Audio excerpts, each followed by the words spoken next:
Increasing the cost of cigarettes through tobacco taxes is one of the most effective ways to decrease the harms of smoking. Increasing the cost of cigarettes by just 10% could prevent millions of tobacco-related deaths. So what about taxing unhealthy food?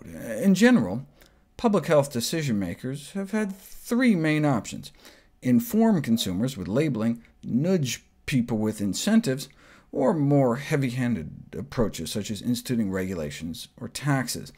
These policy approaches have proven crucial in reducing tobacco use, alcohol abuse, and deaths from car crashes. For example, driver education alone, or by labeling cars with information about crash risk, didn't help as much as making sure they installed airbags. Given that heart disease alone kills 10 times more people than injuries on the road, maybe the current epidemic of nutrition-related disease requires a similar multifaceted approach. Even modest dietary improvements could significantly reduce the burden of chronic disease. So maybe a national system of subsidies for good foods and taxes for bad could facilitate more sensible dietary choices. But would they work? A systematic review of the available evidence suggests that they do. Decreasing the consumption of unhealthy foods, the more you tax, the lower consumption drops, and increasing the consumption of healthy foods, the more you subsidize foods like fruits and vegetables, the cheaper you make them, the more may be eaten. A small price difference succeeded in decreasing our exposure to lead. What about a tax to decrease our exposure to saturated fat? Such a tax could potentially save thousands of lives. But wait a second, wouldn't such a tax disproportionately affect the poor? Yes, they would benefit the most. It's like cigarette taxes. The poor stand to benefit the most.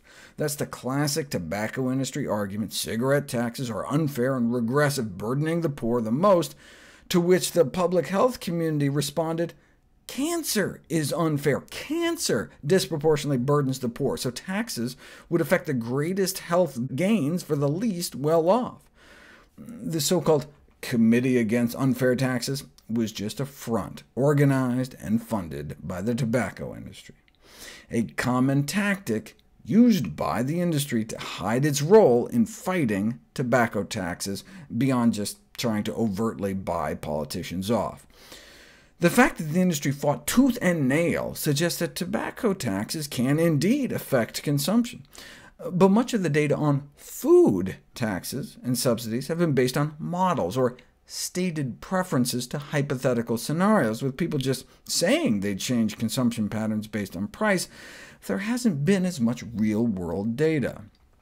You can put people through fancy 3D supermarket simulators and find a 25% discount on fruits and veggies appears to boost fruit and veggie purchases by 25%, nearly 2 pounds a week.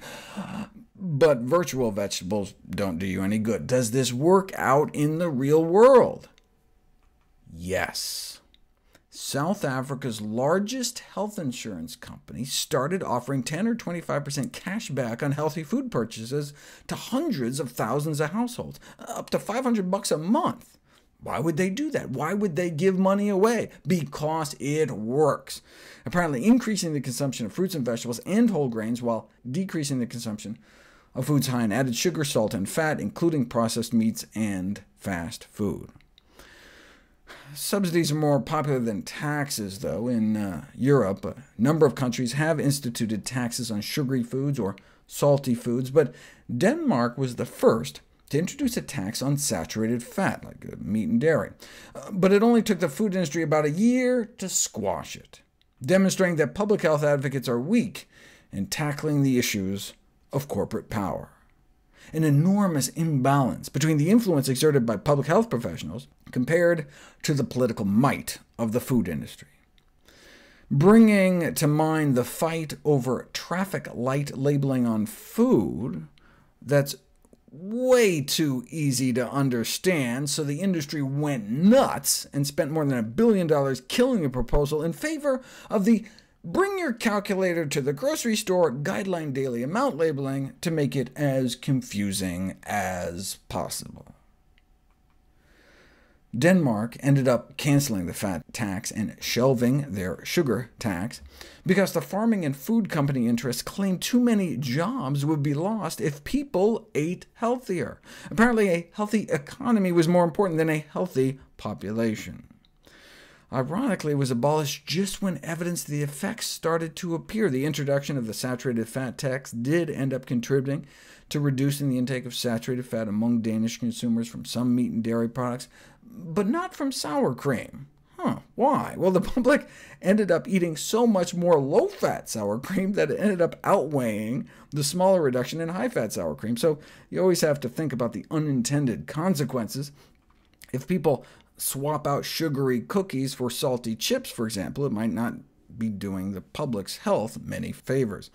One field study of a tax on soda found that you can drop soft drink purchases, at least in the short term, but households may just end up buying more beer.